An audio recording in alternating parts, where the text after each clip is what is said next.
Welcome to Not Milk Never Milk. Subscribe if you're lactose intolerant. You'll start by verifying essentials. This reduces guesswork. Make sure your device OS and Google app are up to date and that you can receive SMS or email codes. Once done, sign into the primary Google account on the device and keep recovery options visible. Then open accounts. Google, Com or the device account settings. This puts you at the central switch controls. Doing this first prevents lockouts, and it makes later steps like checking permissions and sync settings immediate and reliable. Next, diagnose why switching is blocked. You'll check the account switch toggle in settings, toggle off and back on, then clear cache for Google and Chrome and force stop them. Make sure no enterprise or parental controls are enforcing a single account.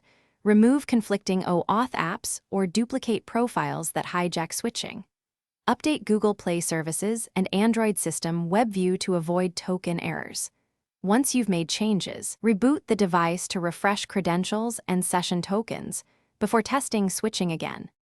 To finish, remove and re-add any secondary accounts while keeping two-step verification tools handy. This forces fresh tokens. Then test switching in Chrome Incognito or another browser to isolate app issues. If switching now works, re-enable sync and review account labels. If it remains deactivated, use Google Account Recovery to verify ownership.